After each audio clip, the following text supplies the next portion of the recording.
70 के बाद बुजुर्गों में डिप्रेशन के 10 बड़े कारण। मेरे आदरणीय बुजुर्गों, जीवन के इस पड़ाव पर खड़े उन वटवृक्षों को मेरा सादर प्रणाम, जिनकी छांव में न जाने कितनी पीढ़ियां पली बढ़ी हैं। आज मैं एक ऐसा मार्मिक और हृदयस्पर्शी वक्तव्य आपके समक्ष रख रहा हूं, जो उन 10 कारणों की तह तक जाएगा जो 70 की उम्र के बाद मन में उदासी, डिप्रेशन का अंधेरा भर देते हैं। 70 वर्ष की आयु कोई संख्या नहीं है, यह एक पूरा इतिहास है। यह उम्र उन आंखों की है जिन्होंने कई सूखे और सावन दोनों देखे हैं। लेकिन अक्सर इसी मोड़ पर आकर डिप्रेशन एक बिन बुलाए मेहमान की तरह जीवन में प्रवेश कर जाता है। ये दुख नहीं है, ये तो आत्मा की वो पुकार है जिसे अक्सर घर के शोर में अनसुना कर दिया जाता है। यहाँ मैं उन 10 मर्मांतिक कारणों का विश्लेषण करने जा रहा हूँ जो इस उम्र में मानसिक पीड़ा का आधार बनते हैं। वीडियो को शुरू करने से पहले आपसे एक विनम्र निवेदन है कि आप वीडियो तो देख लेते हैं लेकिन लाइक करना भूल जाते हैं। इसलिए आप अभी लाइक कर दीजिए और साथ ही साथ चैनल को सब्सक्राइब कर लीजिए ताकि इस तरह की वीडियो की नोटिफिकेशन आपको मिलती रहे, और कमेंट जरूर करें ताकि हमारा उत्साह बढ़ता रहे। पहला कारण, अकेलेपन का सन्नाटा, जब सिसकियां भी खुद को ही सुनाई देती हैं। 70 साल की उम्र वो पड़ाव है जहां इंसान की रफ्तार धीमी हो जाती है लेकिन यादों का शोर बढ़ जाता है।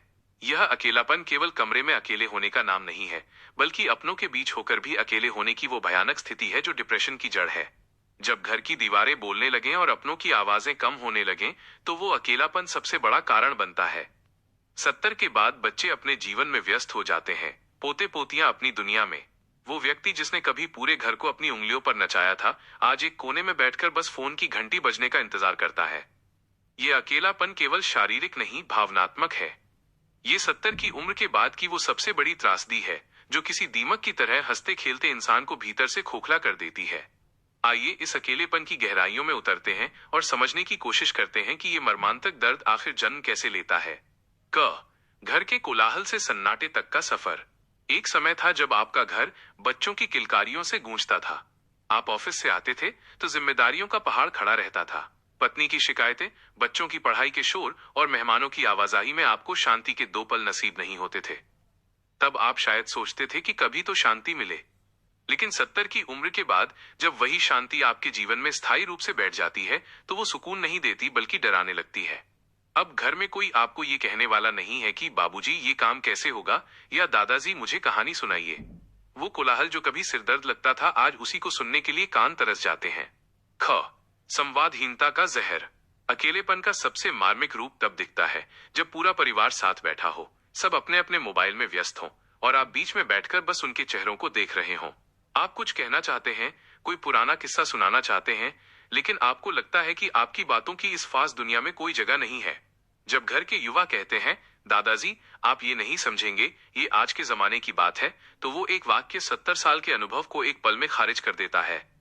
ये एहसास कि अब मेरी राय की कोई कीमत नहीं है, इंसान को चुप कर देता है, और ये चुप्पी ही धीरे धीरे डिप्रेशन का रूप ले लेती है। फोन की घंटी का अंतहीन इंतजार। 70 के पार इंसान का पूरा संसार सिमटकर एक स्मार्टफोन या लैंडलाइन की घंटी में आ जाता है। आप सुबह उठकर फोन देखते हैं कि शायद किसी बच्चे का गुड मॉर्निंग आया हो या किसी पुराने दोस्त का मिस्ड कॉल हो। जब घंटों तक फोन शांत रहता है, तो वो सन्नाटा दीवार की तरह आपको घेरने लगता है। हर बजती हुई घंटी उम्मीद जगाती है और हर अनजान कॉल निराशा छोड़ जाती है। स्मृतियों का बोझ और वर्तमान का खालीपन। अकेलेपन में बुजुर्ग अक्सर पुरानी जुगाली करने लगते हैं। जब बात करने वाला कोई न हो तो मन भूतकाल की गलियों में भटकने लगता है। उस दिन मैंने उसे ऐसा क्यों कहा, काश मैंने वो जमीन न बेची होती, मेरे साथ ऐसा क्यों हुआ। वर्तमान में जब हाथ थामने वाला कोई नहीं होता तो अतीत की गलतियां और भी बड़ी लगने लगती हैं। इंसान खुद को ही अपराधी मानने लगता है और यही ग्लानि उसे अंधेरे की ओर ले जाती है। दूसरा कारण, बोझ बनने का भयावह एहसास, स्वाभिमान और बेबसी की जंग। सबसे अधिक पीड़ा तब होती है जब उन हाथों को जिन्होंने कभी सबको उंगली पकड़कर चलना सिखाया था, आज खुद सहारे के लिए किसी का हाथ थामना पड़ता है। मैं किसी पर भारी तो नहीं पड़ रहा, ये विचार डिप्रेशन की सबसे पहली सीढ़ी है। जब बुजुर्ग को लगता है कि उनकी दवाइयों का खर्च या उनकी देखभाल परिवार के लिए एक ड्यूटी बन गई है, तो उनका स्वाभिमान घायल हो जाता है। एक इंसान जिसने 30 से 40 साल तक एक साम्राज्य खड़ा किया, चाहे वो छोटा सा घर ही क्यों न हो, जिसने अपनी रातों की नींद बेचकर बच्चों के भविष्य के सपने खरीदे, जिसने कभी धूप बारिश की परवाह किए बिना परिवार के लिए ढाल का काम किया, जब वही इंसान 70 की दहलीज पर आकर यह महसूस करने लगे कि अब मैं इस घर के लिए फालतू हूं, तो वो दर्द शब्दों में बयां नहीं किया जा सकता। ये 70 की उम्र के बाद आने वाला वो विचार है जो कैंसर से भी ज्यादा घातक है, क्योंकि ये इंसान को धीरे धीरे आत्मग्लानि की आग में जलाता है। क दाता से याचक बनने का संघर्ष। इंसान का स्वभाव है कि उसे देने में आनंद आता है। आपने दशकों तक जेब से पैसे निकाले हैं, सबको खिलाया है, सबकी फरमाइशें पूरी की है। लेकिन 70 के बाद जब शारीरिक शक्ति क्षीण होती है तो आप लेने वाले पक्ष में आ जाते हैं। जब आपको अपनी ही दवाइयों के लिए, अपने ही चश्मे के लिए या एक कप चाय के लिए किसी और की तरफ देखना पड़ता है, तो आपके भीतर का स्वाभिमानी व्यक्तित्व चीख उठता है। वो विचार आता है, कल तक मैं सबको पाल रहा था, आज मैं इन पर आश्रित हूं। ये एहसास मन में गहरी उदासी भर देता है। ख आर्थिक आत्मग्लानि। रिटायरमेंट के बाद जब आमदनी के स्रोत कम हो जाते हैं और दवाइयों का खर्च बढ़ जाता है, तब बुजुर्ग अक्सर हिसाब लगाने लगते हैं। मेरी इस बीमारी पर जो 5,000 रुपए खर्च हुए, इससे तो मेरे पोते की स्कूल फीस भरी जा सकती थी। यह विचार आपको बीमार से ज्यादा गुनहगार महसूस कराता है। आपको लगने लगता है कि आपका अस्तित्व परिवार की आर्थिक प्रगति में एक ब्रेक की तरह है। जब बच्चे प्यार से भी खर्च करते हैं, तब भी आपके मन का कोना ये सोचकर दुखी रहता है कि मैं उनके पैसे बर्बाद कर रहा हूं। ग शारीरिक परतंत्रता की लज्जा। ये सबसे मर्मांतक हिस्सा है। वो हाथ जो कभी फौलाद की तरह सख्त थे, आज जब कांपते हैं और पानी का गिलास भी पकड़ने के लिए किसी की मदद मांगते हैं तो रूह कांप जाती है। बाथरूम तक जाने के लिए किसी का सहारा लेना या अपनी साफ सफाई के लिए बहू बेटों पर निर्भर होना, एक बुजुर्ग के लिए ये शारीरिक कष्ट नहीं बल्कि मानसिक मृत्यु के समान है। उन्हें लगता है कि उनकी वजह से किसी और का निजी समय खराब हो रहा है। वे अपनी तकलीफ छुपाने लगते हैं ताकि किसी को परेशानी न हो। तीसरा कारण, जीवन साथी का बिछड़ना, एक साझा संसार का ढह जाना। 50 वर्षों का साथ, यह कोई छोटी अवधि नहीं है। 50 साल का मतलब है हजारों सुबह की चाय, हजारों रात के झगड़े और सुलह, बच्चों की परवरिश की चिंताएं और बुढ़ापे की लाठियों का एक दूसरे का सहारा बनना। जब 70 की उम्र के बाद जीवन साथी का हाथ छूटता है तो डिप्रेशन की जड़ें इन मर्मांतक गहराइयों में होती हैं। 70 की उम्र के आसपास जीवन साथी का साथ छूट जाना एक ऐसा घाव है जो कभी नहीं भरता। 50 वर्षों का साझा सफर, वो अधूरी बातें, वो छोटी छोटी तकरारें, जब वो अचानक खत्म हो जाती हैं तो घर खाली नहीं होता, पूरी दुनिया उजड़ जाती है। वो आधा हिस्सा खो जाने का गम अक्सर डिप्रेशन में बदल जाता है, क्योंकि अब दुख बांटने वाला कोई हम उम्र साथी नहीं बचा। 70 वर्ष की आयु के आसपास यह केवल एक व्यक्ति की मृत्यु नहीं होती, यह एक पूरे युग का अंत होता है। ये वो मोड़ है जहां आपकी आधी आत्मा आपसे अलग हो जाती है। मेरे आदरणीय बुजुर्गों, आज हम उस घाव की बात करेंगे जिसे समय भी पूरी तरह नहीं भर पाता। गवाह का खो जाना। इंसान को सबसे ज्यादा अकेलापन तब महसूस होता है जब वो महसूस करता है कि अब इस दुनिया में कोई ऐसा नहीं बचा जो उसे जवानी के दिनों से जानता हो। आपका जीवन साथी ही वो अकेला इंसान था जिसने आपकी सफलताओं के पीछे का संघर्ष देखा था, आपकी गलतियों को माफ किया था और आपकी उन आदतों को जानता था जो बच्चों को भी नहीं पता। जब वो चला जाता है तो आपको लगता है कि आपकी यादों का इकलौता गवाह चला गया। अब आप किसके साथ बैठकर कहेंगे, याद है उस दिन जब बारिश हुई थी? आदतों की बेबसी। जीवन साथी केवल एक व्यक्ति नहीं, एक आदत बन जाता है। सुबह उठकर सबसे पहले उनका चेहरा देखना, उनके लिए चाय बनाना या उनसे चाय मांगना, दवाइयों के लिए उन्हें टोकना, ये छोटी छोटी क्रियाएं ही आपके दिन को अर्थ देती थीं। जब वे चले जाते हैं तो वो चाय की खाली प्याली और बगल का खाली बिस्तर एक ऐसा शून्य पैदा कर देता है जिसे भरना नामुमकिन होता है। वो सन्नाटा चीखने लगता है। घर में लोग होते हैं, पर वो एक इंसान नहीं होता जिससे आप बिना सोचे कुछ भी कह सकें। सुरक्षा कवच का टूटना। 70 के बाद इंसान को दुनिया से डर लगने लगता है। जीवन साथी वो कवच होता है जो आपको ये एहसास दिलाता है कि हम दो हैं तो दुनिया से लड़ लेंगे। उनके जाने के बाद अचानक आप खुद को दुनिया के सामने नग्न और असुरक्षित महसूस करने लगते हैं। बच्चों का प्यार अपनी जगह है, लेकिन जो मानसिक सुरक्षा एक हम उम्र साथी देता है वो कोई और नहीं दे सकता। अब अपनी बीमारी का डर, मौत का खौफ और अकेलेपन की दहशत आप किसके कंधे पर सिर रखकर साझा करेंगे? अधूरी बातों का बोझ। अक्सर साथी के जाने के बाद पछतावा, रिग्रेट, डिप्रेशन का सबसे बड़ा कारण बनता है। काश मैंने उस दिन उन्हें डांटा न होता। काश मैंने उनसे कहा होता कि मैं उनसे कितना प्यार करता हूँ। काश हम उस तीर्थ यात्रा पर चले गए होते। ये काश मन में खंजर की तरह चुभते हैं। बुजुर्ग अक्सर उन बातों को याद करके घंटों रोते हैं जो अब कभी सुधारी नहीं जा सकती। चौथा कारण, शरीर का साथ छोड़ देना।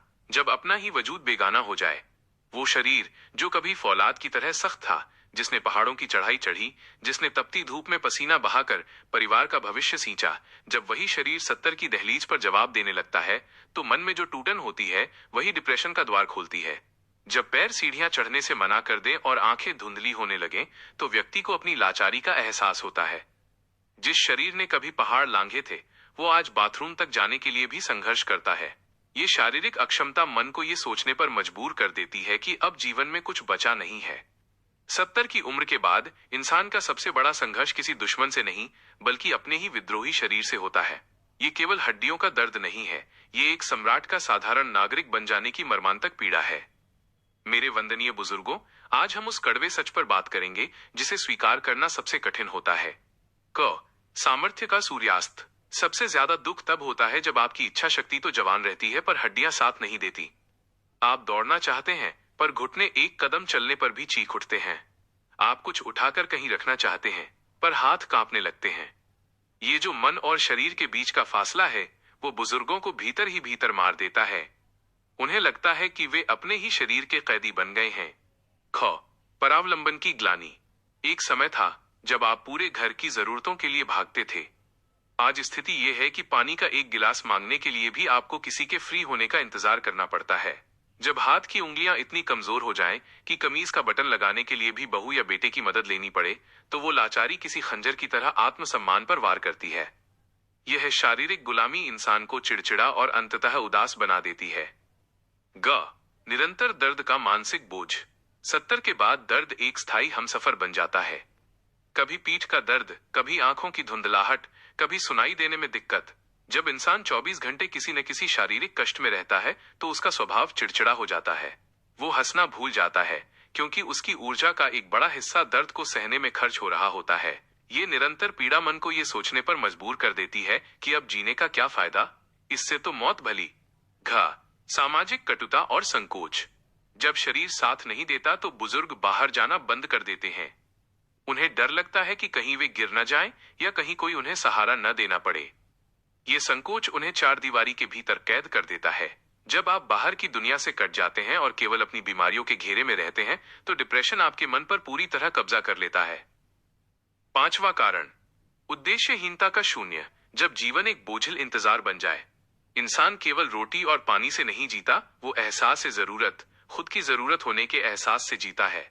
जब 70 की उम्र के बाद समाज और परिवार अनजाने में ही आपको रिटायर की श्रेणी से हटाकर इतिहास की श्रेणी में डाल देते हैं, तो जो खालीपन पैदा होता है वो डिप्रेशन की सबसे उपजाऊ जमीन है। रिटायरमेंट के सालों बाद जब सामाजिक सक्रियता खत्म हो जाती है, तो प्रश्न उठता है, आज सुबह मैं क्यों उठा? जब कोई लक्ष्य नहीं रहता, कोई काम नहीं रहता, तो खाली दिमाग पुरानी गलतियों और पछतावा, रिग्रेट्स की जुगाली करने लगता है। उद्देश्य की कमी इंसान को मानसिक रूप से मृत बना देती है। ये वो मोड़ है जहां इंसान को अपनी सांसें भी कर्ज लगने लगती हैं, क्योंकि उसे लगता है कि अब उसके पास करने के लिए कुछ बचा नहीं है। मेरे आदरणीय बुजुर्गों, आज हम उस मानसिक स्थिति की बात करेंगे जो 70 की उम्र के बाद किसी शांत समंदर में उठने वाले बवंडर की तरह होती है। आज सुबह मैं क्यों उठा? वो डरावना सवाल। एक व्यक्ति जिसने 50 साल तक सुबह अलार्म बजने से पहले अपनी जिम्मेदारियों के लिए आंखें खोली, चाहे वो दफ्तर जाना हो, दुकान खोलना हो या बच्चों का टिफिन बनाना हो, अचानक 70 की उम्र में जब वो उठता है और पाता है कि आज के पूरे कैलेंडर में एक भी काम नहीं है, तो वो खालीपन उसे डराने लगता है। जब कोई लक्ष्य नहीं होता तो दिन पहाड़ जैसा लगने लगता है। ये शून्य इंसान को ये सोचने पर मजबूर कर देता है कि अब मेरा यहाँ क्या काम है, मेरा रोल तो खत्म हो गया। सलाहकार से मौन दर्शक तक का सफर। बुजुर्गों के लिए सबसे ज्यादा पीड़ादायक तब होता है जब घर के महत्वपूर्ण फैसले उनकी जानकारी के बिना लिए जाने लगते हैं। पापा, हमने गाड़ी बदल ली। दादाजी, हमने नया मकान देख लिया है, अगले हफ्ते शिफ्ट होना है। इन वाक्यों में सूचना तो है पर सलाह नहीं। जब एक बुजुर्ग को लगता है कि अब उनकी बुद्धि, उनका अनुभव और उनकी राय परिवार के लिए आउटडेटेड हो गई है, तो उनके अस्तित्व का उद्देश्य ही समाप्त हो जाता है। वे जीवित तो रहते हैं पर एक बेजान फर्नीचर की तरह। उपयोगिता का भ्रम टूटना। मनुष्य का स्वभाव है कि वह उपयोगी बने रहना चाहता है। जब बच्चे कहते हैं, बाबूजी आप आराम कीजिए, आपको कष्ट करने की जरूरत नहीं, तो वे इसे प्यार में कहते हैं। लेकिन एक बुजुर्ग के मन में यह बात ऐसे चुभती है जैसे उनसे उनका जीने का हक छीना जा रहा हो। काम करना बंद करने का मतलब अक्सर उनके लिए बेकार हो जाना होता है। यह बेकारी का भाव धीरे धीरे आत्मघृणा में बदल जाता है। भविष्य का लुप्त हो जाना। जवानी में हमारे पास भविष्य होता है, बच्चों की शादी, घर बनाना, करियर बनाना। 70 के बाद भविष्य के नाम पर केवल मृत्यु खड़ी दिखती है। जब आंखों के सामने कोई सकारात्मक भविष्य नहीं होता, तो मन केवल अतीत की गलियों में भटकता है। ये वर्तमान से कट जाना ही डिप्रेशन है। छठा कारण, बदलती दुनिया और तकनीक का डर, अपने ही घर में परदेसी हो जाना। 70 की उम्र के बाद इंसान को सबसे ज्यादा चोट तब लगती है जब उसे पता चलता है कि जिस दुनिया को उसने अपनी उंगलियों से गढ़ा था, आज वही दुनिया उसे पुरानी और बेकार, आउटडेटेड मानने लगी है। ये तकनीक का शोर नहीं, बल्कि अकेलेपन का डिजिटल रूप है। आज की दुनिया स्मार्ट हो गई है, लेकिन भावनाओं में शायद मूर्ख। बुजुर्गों को लगता है कि वे इस नई दुनिया के लिए अनफिट हैं। जब बच्चे मोबाइल में खोए रहते हैं और दादा दादी से बात करने के बजाय स्क्रीन को छूते हैं, तो बुजुर्गों को लगता है कि वे अपने ही घर में अजनबी एलियन हो गए हैं। ये डिजिटल अलगाव उन्हें गहरे अवसाद में धकेलता है। ये वो दर्द है जहां एक बुजुर्ग अपने ही घर के ड्राइंग रूम में बैठकर खुद को किसी दूसरे ग्रह का प्राणी महसूस करने लगता है। मेरे वंदनीय बुजुर्गों, आज हम उस डिजिटल दीवार की बात करेंगे जो आपके और आपकी अगली पीढ़ी के बीच खड़ी हो गई है। इसके मर्मांतक पहलू कुछ इस प्रकार हैं। स्मार्ट मशीनों के बीच मासूम बुजुर्ग। आज हर चीज स्मार्ट हो गई है, फोन, टीवी, घंटी, यहाँ तक कि बिजली के स्विच भी।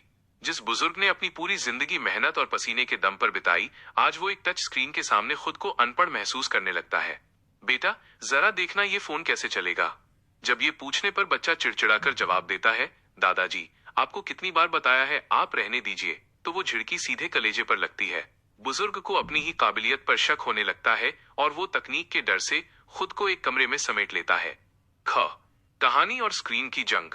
सबसे ज्यादा पीड़ा तब होती है जब एक दादा या दादी अपनी झोली में हजारों कहानियां और लोरी लेकर इंतजार करते हैं, लेकिन पोते पोतियां उनके पास बैठने के बजाय यूट्यूब या वीडियो गेम्स में खोए रहते हैं। वो मर्मांतक दृश्य सोचिए जहां बुजुर्ग बच्चा बनने की कोशिश कर रहा है ताकि वो अपने पोते से जुड़ सके, लेकिन वो बच्चा उस स्क्रीन की चकाचौंध से बाहर ही नहीं आना चाहता। बुजुर्ग को लगता है कि उसकी जगह अब सॉफ्टवेयर ने ले ली है।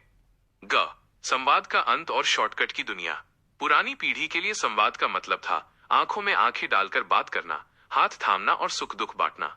आज की दुनिया इमोजिस और व्हाट्सएप स्टेटस पर सिमट गई है।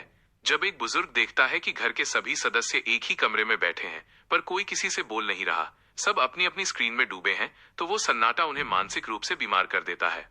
उन्हें लगता है कि वे अब इस साइलेंट दुनिया का हिस्सा नहीं है। डिजिटल लेन देन और असुरक्षा का भाव।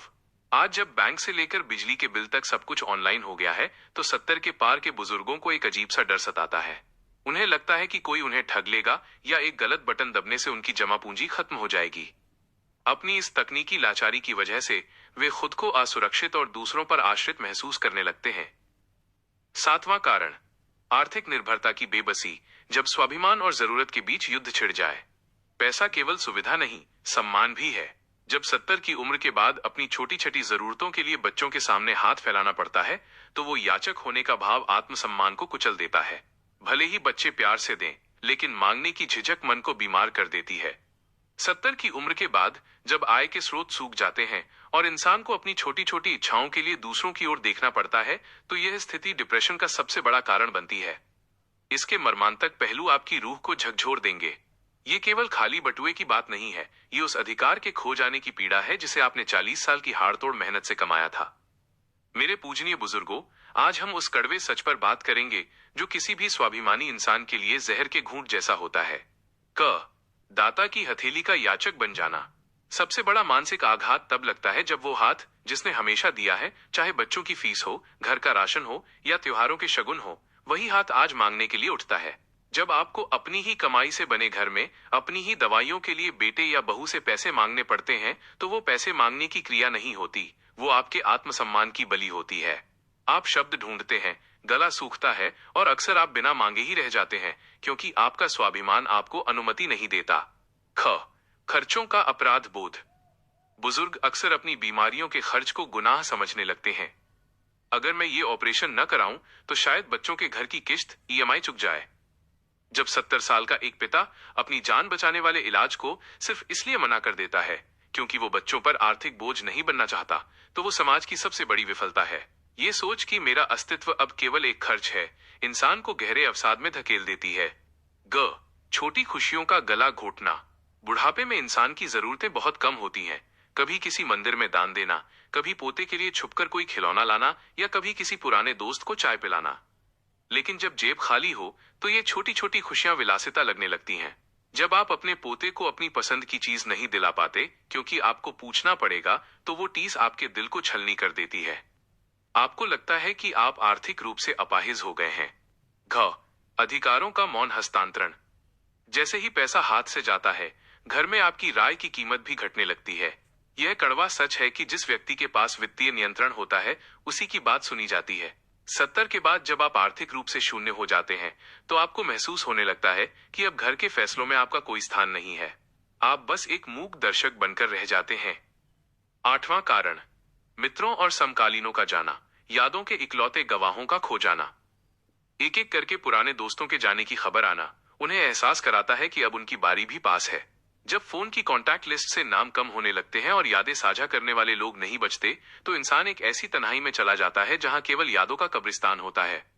एक 70 साल के व्यक्ति के लिए उसका दोस्त केवल एक व्यक्ति नहीं होता, वो उसके पूरे जीवन का जीवंत दस्तावेज होता है। जब एक हम उम्र साथी इस दुनिया से विदा लेता है, तो वो अपने साथ आपके अतीत का एक हिस्सा भी ले जाता है। ये वो दौर है जब एक बुजुर्ग व्यक्ति अपने घर में रहकर भी खुद को एक ऐसी अकेली मीनार की तरह महसूस करने लगता है जिसके आसपास के पुराने दरख्त एक एक करके गिरते जा रहे हैं। मेरे आदरणीय वटवृक्षों, हम उस सबसे गहरे और मर्मांतक घाव पर बात करेंगे जो 70 की उम्र के बाद इंसान को चुपचाप एकांत के अंधेरे में धकेल देता है। इसके मर्मांतक पहलू आपकी आंखों को नम कर देगी। क हम उम्र भाषा का लुप्त होना। हर पीढ़ी की अपनी एक भाषा और किस्से होते हैं। 70 के दशक की फिल्में, उस समय की राजनीति, मोहल्ले की वे पुरानी बातें, इन्हें आप अपने बच्चों या पोतों को समझा तो सकते हैं, लेकिन उनके साथ जी नहीं सकते। आपका हमउम्र दोस्त ही वो व्यक्ति था जिसके सामने आपको कुछ समझाना नहीं पड़ता था, बस एक इशारा ही काफी था। जब वे दोस्त चले जाते हैं तो आपके पास शब्द तो होते हैं, पर उन्हें समझने वाला कोई हृदय नहीं बचता। आप एक ऐसी भाषा के इकलौते जानकार बन जाते हैं जिसे अब कोई बोलने वाला नहीं है। ख फोन बुक का शोक संदेश बन जाना। वो मंजर कितना दुखद होता है जब एक बुजुर्ग अपनी पुरानी डायरी या मोबाइल की कॉन्टैक्ट लिस्ट देखता है। कई ऐसे नाम होते हैं जिनके आगे अब कभी कॉल नहीं किया जा सकता। अखबार के शोक संदेश वाले पन्ने पर जब किसी परिचित का चेहरा दिखता है तो दिल बैठ जाता है। वो चाय की दुकान, वो पार्क की बेंच जहां कभी 4 यार बैठते थे, आज वहां सन्नाटा पसरा होता है। वो सन्नाटा चीख चीख कर कहता है कि अब तुम्हारी बारी पास है। ये एहसास इंसान को गहरे अवसाद, डिप्रेशन में ले जाता है। ग यादों के गवाहों का अंत। इंसान को अपनी पहचान के लिए गवाहों की जरूरत होती है। जब आपका कोई दोस्त कहता था, याद है जब हम जवानी में उस पहाड़ पर चढ़े थे, तो आप फिर से जवान महसूस करते थे। जब वे गवाह चले जाते हैं तो आपको लगने लगता है कि आपका अतीत भी एक अफसाना बन गया है। अब कोई ये कहने वाला नहीं बचा कि तुम भी कभी बहुत शरारती थे। आपके पास हजारों यादें तो हैं, पर उन्हें साझा करने वाला कोई साझीदार नहीं है। घ मृत्यु की आहट का भय। जब हम उम्र दोस्त मरते हैं तो यह केवल उनके जाने का दुख नहीं होता, बल्कि ये अपनी मौत की रिहर्सल जैसा लगता है। हर अर्थी जो आपके सामने से गुजरती है और जिसमें आपका कोई साथी होता है, वो आपको याद दिलाती है कि समय की रेत हाथ से फिसल चुकी है। ये मृत्यु का भय 70 की उम्र के बाद मन को सुन कर देता है और इंसान खुद को बाहरी दुनिया से काट लेता है। 9वां कारण, पहचान का खो जाना। जब व्यक्तित्व सिर्फ एक उम्र बनकर रह जाए। इंसान केवल रोटी से नहीं जीता, वो अपनी पहचान से जीता है। 70 की उम्र के बाद समाज और कभी कभी अपना ही परिवार अनजाने में बुजुर्गों से उनकी वो पहचान छीन लेता है जिसे उन्होंने दशकों की मेहनत से बनाया था। लोग उन्हें अब फलाने के पिता या फलाने के दादा के रूप में जानते हैं। उनकी अपनी पहचान, उनका पद, उनकी उपलब्धियां समय की धूल में दब जाती हैं। जब समाज आपको केवल बुजुर्ग की श्रेणी में डाल देता है और आपकी राय लेना बंद कर देता है, तो व्यक्तित्व का विलोपन होने लगता है। यह मोड़ है जहां 70 साल का एक व्यक्तित्व जिसने दुनिया को अपनी शर्तों पर जिया, अचानक खुद को एक गुमनाम साए की तरह महसूस करने लगता है। मेरे आदरणीय बुजुर्गों, हम उस मानसिक पीड़ा की बात करेंगे जो शरीर के घाव से भी गहरी होती है। क नाम से रिश्ते तक का सिमटना। एक समय था जब आप शर्मा जी, डॉक्टर साहब या प्रधान जी के नाम से पहचाने जाते थे। लोग आपकी सलाह के बिना पत्ता नहीं हिलाते थे। लेकिन 70 के बाद आपकी वो पहचान धुंधली होने लगती है। अब आप महज फलाने के दादाजी या पुराने वाले बाबूजी बनकर रह जाते हैं। जब आपकी अपनी स्वतंत्र पहचान लुप्त होने लगती है और आप केवल एक रिश्ते के लेबल में सिमट जाते हैं, तो मन को गहरी ठेस लगती है। ऐसा लगता है जैसे आपका अपना वजूद कहीं खो गया है। ख निर्णायक से आश्रित की भूमिका। सबसे ज्यादा पीड़ा तब होती है जब घर के वे फैसले जो कभी आपकी मर्जी के बिना नहीं होते थे, अब आपकी जानकारी में भी नहीं लाए जाते। दादाजी को क्या बताना, वे तो पुराने ख्यालात के हैं। यह एक वाक्य उस 70 साल के स्वाभिमान को सूली पर चढ़ा देता है। जब व्यक्ति को लगता है कि उसकी राय अब पुराने कचरे की तरह समझी जा रही है, तो वो मानसिक रूप से खुद को मृत महसूस करने लगता है। पहचान का ये संकट उसे डिप्रेशन की ओर ले जाता है, क्योंकि वो खुद को गैर जरूरी समझने लगता है। उपलब्धियों का विस्मरण। बुजुर्गों को अपनी पुरानी कहानियां सुनाना इसलिए पसंद होता है क्योंकि वे अपनी पहचान को जीवित रखना चाहते हैं। वे बताना चाहते हैं कि उन्होंने भी संघर्ष किया था, उन्होंने भी दुनिया देखी थी। लेकिन जब आज की नई पीढ़ी उन कहानियों को बोरिंग कहकर अनसुना कर देती है, तो बुजुर्ग को लगता है कि उसकी पूरी जिंदगी का संघर्ष ही बेकार था। दर्पण में अजनबी चेहरा। पहचान का संकट तब और गहरा जाता है जब बुजुर्ग खुद को आईने में देखता है। वो चेहरे की झुर्रियों में उस जवान और ऊर्जावान व्यक्ति को ढूंढता है जो कभी थकना नहीं जानता था। जब वो आईने में एक कमजोर और असहाय व्यक्ति को देखता है, तो उसे अपनी ही पहचान से डर लगने लगता है। वो खुद से पूछता है, क्या मैं वही हूं जिसने कभी पूरे परिवार की जिम्मेदारी अपने कंधों पर उठाई थी? 10वां कारण, मृत्यु का भय नहीं, उपेक्षा का भय, जब तिरस्कार मौत से भी बदतर लगे। अधिकतर बुजुर्ग मृत्यु से नहीं डरते, वे गुमनामी की मौत से डरते हैं। उन्हें डर लगता है कि कहीं वे बीमार होकर बिस्तर पर न पड़ जाएं, जहां उनकी सेवा मजबूरी में की जाए। यह अनिश्चित भविष्य और अपनों की बेरुखी का डर उन्हें डिप्रेशन के अंधेरे में ले जाता है। मेरे आदरणीय बुजुर्गों, आज हम उस अंतिम और सबसे गहरे डर की बात करेंगे जो 70 की उम्र के बाद रातों की नींद छीन लेता है, जहां पहुंचकर एक बुजुर्ग का हृदय पूरी तरह टूट जाता है। यह डर मौत से नहीं बल्कि अपनों की बेरुखी से है। 70 साल का व्यक्ति जानता है कि जीवन का सूरज अब ढलने की ओर है और उसने इसे स्वीकार भी कर लिया है, लेकिन उसकी रूह जिस बात से कांपती है वो है उपेक्षा। इसके मर्मांतक पहलू इस प्रकार हैं। जिंदा लाश बन जाने की दहशत।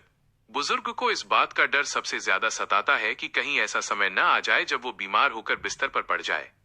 वो डरता है उस दिन से जब उसकी सेवा एक बोझ या ड्यूटी मानकर की जाएगी, न कि प्रेम से। उसे लगता है कि कहीं वो अपने ही घर में एक ऐसी वस्तु न बन जाए जिसे कोने में डाल दिया गया हो और जिसका होना या न होना किसी को फर्क न पड़े। अनसुना कर दिया जाना। सबसे बड़ी उपेक्षा तब होती है जब आप कमरे में मौजूद हों, पर लोग आपके सामने ऐसे बातें करें जैसे आप वहां हैं ही नहीं। आपकी बात को बीच में काट देना या आपकी बातों पर कोई प्रतिक्रिया न देना, ये धीरे धीरे बुजुर्ग को ये यकीन दिला देता है कि अब उसकी आवाज की कोई कीमत नहीं है। यह मौन उपेक्षा मौत के सन्नाटे से भी ज्यादा भयानक होती है। वेटिंग रूम वाला एहसास। 70 के पार इंसान को कभी कभी महसूस होने लगता है कि घर के लोग बस उसके जाने का इंतजार कर रहे हैं। जब बच्चे भविष्य की ऐसी योजनाएं बनाते हैं जिनमें बुजुर्ग का कोई स्थान नहीं होता, या जब उनकी संपत्ति और पैसों पर चर्चा उनकी मौजूदगी में होने लगती है, तो उन्हें लगता है कि वे जीवन के रेलवे स्टेशन के उस वेटिंग रूम में बैठे हैं जहां से बस विदाई तय है। यह एहसास उन्हें गहरे डिप्रेशन में धकेल देता है। स्पर्श का अभाव। जैसे जैसे उम्र बढ़ती है, लोग बुजुर्गों को गले लगाना या उनका हाथ थामना कम कर देते हैं। एक 70 साल का व्यक्ति भी उसी प्रेम और स्पर्श का भूखा होता है जो एक छोटे बच्चे को चाहिए होता है। जब महीनों बीत जाते हैं और कोई बेटा उनके कंधे पर हाथ नहीं रखता या कोई पोता आकर उनसे लिपटता नहीं, तो वो भावनात्मक उपेक्षा उन्हें अंदर से सुखा देती है। निष्कर्ष, एक मार्मिक अपील। मेरे बुजुर्गों, आप बोझ नहीं, आप संस्कारों की वसीयत हैं। और युवाओं से मेरा निवेदन है, उन्हें केवल रोटी और दवाई मत दीजिए, उन्हें अपना समय दीजिए। उनके पास किस्सों का खजाना है, बस सुनने वाले कान चाहिए। याद रखिए, जिस घर में बुजुर्गों की हंसी गूंजती है, उस घर पर ईश्वर की सीधी कृपा होती है। अवसाद को हराने का एकमात्र तरीका है संवाद, सम्मान और स्नेह। हमारी ये सुझाव आपको कैसी लगी, कमेंट और लाइक करना ना भूले। इसी तरह की अन्य रोचक जानकारी के लिए चैनल को सब्सक्राइब करें और हाँ, बेल आइकन को दबाना ना भूले। Thank you.